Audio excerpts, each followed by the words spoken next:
Salut la brigade! Je vais vous parler d'un livre qui raconte l'histoire de l'économie en bande dessinée. Ce livre, c'est Economics, dont j'ai fini la lecture il y a environ un mois et demi, et qui m'a été prêté par un ami.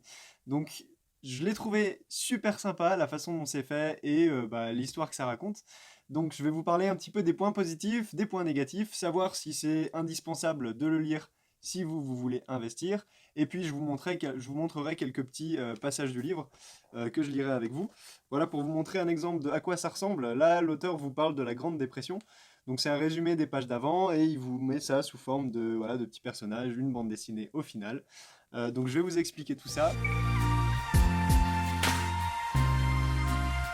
Habituellement, on poste plein de vidéos sur tout ce qui est investissement, bourse, immobilier et business. Donc si c'est des sujets qui vous intéressent, n'hésitez pas à vous inscrire sur la chaîne YouTube.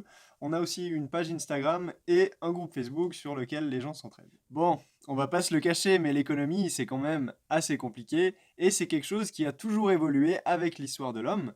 Donc Michael Goodwin, ce qu'il nous propose avec son livre, c'est de l'accompagner du XVIIe siècle jusqu'à nos jours pour étudier l'histoire de l'économie et donc avoir une vue d'ensemble de toute cette histoire-là. Je vais vous lister 5 points positifs. Le premier déjà, c'est que c'est un livre qui est très compréhensible avec un vocabulaire de base, donc accessible à tous. C'est une très bonne introduction à l'économie qui est pleine d'humour au travers de ses dessins et ça pose quelques bases et notions d'économie qui sont essentielles.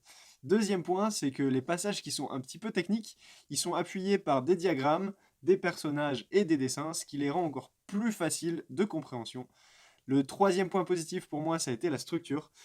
En effet, vous suivez l'histoire de l'économie de façon chronologique, et du coup, vous voyez les personnages marquants à des moments marquants de l'histoire, et vous verrez qu'au final, l'histoire et l'économie, elles sont liées ensemble, et l'auteur, il vous explique ce qui s'est passé économiquement pendant les plus grands moments du XXe siècle et du XXIe siècle, et éventuellement ce que ces grands moments ont fait à l'économie.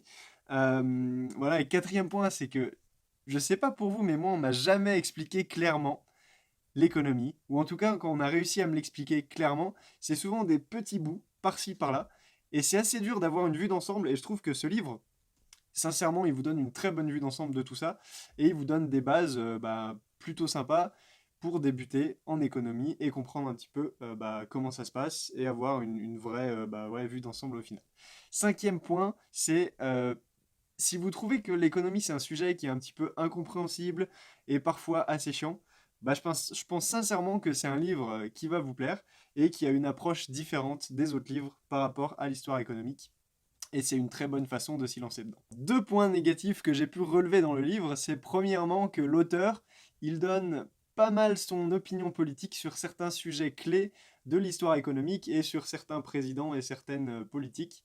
Donc voilà, c'est quelque chose dont on se serait passé. Un petit peu plus d'objectivité, ça aurait été sympa. Il faut juste le savoir, voilà, après que vous soyez d'accord ou pas avec ses opinions politiques, vous le verrez, c'est pas non plus trop lourd, mais voilà, j'ai trouvé ça un petit peu dérangeant.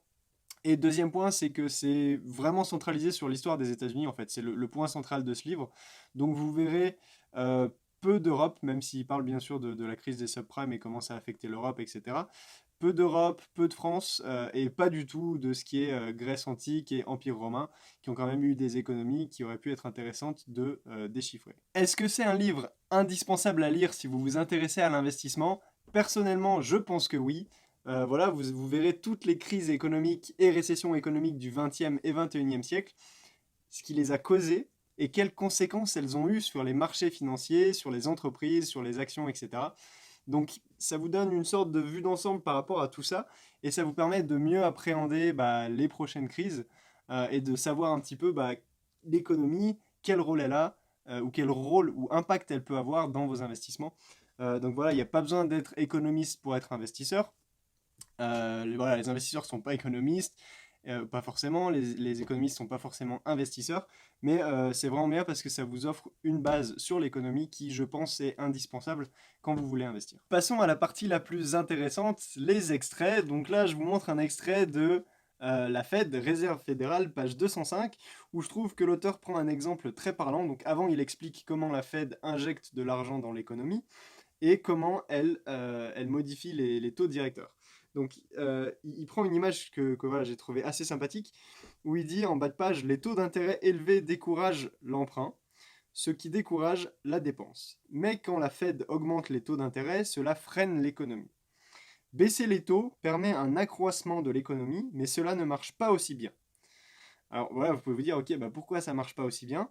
Et il vous donne un exemple, il vous dit, le fait de tirer sur la ficelle d'un ballon, donc imaginez un ballon en hélium, le fait redescendre de manière plus fiable que le fait de pousser sur cette ficelle ne le fait monter.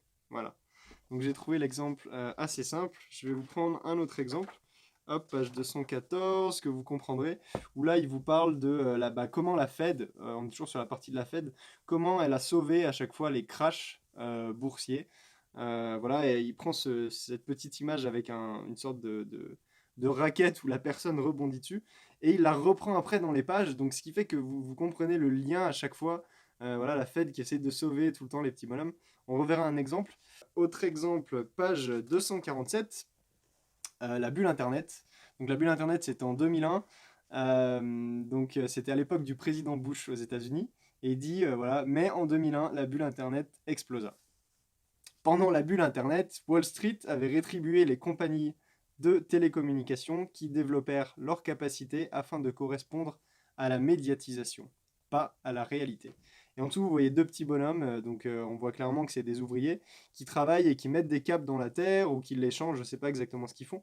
Et à côté, on voit un autre petit bonhomme donc, qui ressemble au patron et qui dit pour que les prix de nos actions restent élevés. Donc vous voyez l'irréalité de la situation juste avec cet exemple. Euh, Dernier exemple, donc voilà, il parle également du 11 septembre. Hop. Euh, Autre exemple, voilà la crise des subprimes. Donc là, vous voyez, il reprend l'exemple du hamac. Et en gros, on comprend bien, rien qu'en voyant cette image, que la Fed, cette fois, bah, elle n'a pas pu sauver le crash qui s'est produit. Donc voilà, là, c'est la page sur cette crise des subprimes. Et ensuite, je vais vous prendre la page 291, où là, l'auteur, on arrive en fin du livre, donc il dit, voilà, nous sommes arrivés à la fin, il vous montre tous les sujets qu'on a parcourus, et ensuite il vous dit, euh, mais en même temps, nous avons à peine effleuré la surface, donc la surface de l'histoire économique. J'espère que ce livre vous servira de base pour d'autres lectures, pour observer et pour réfléchir. Et l'information n'est que la première étape, le monde a besoin de plus d'action que jamais, donc j'espère que vous envisagerez ceci comme un début et non pas la fin. Voilà. Donc, vous voyez le livre là, il y a un petit rond qui s'affiche dessus. Si vous n'êtes pas abonné à la chaîne, bah, cliquez dessus, abonnez-vous. Et puis je vous dis à bientôt dans la prochaine vidéo. Salut!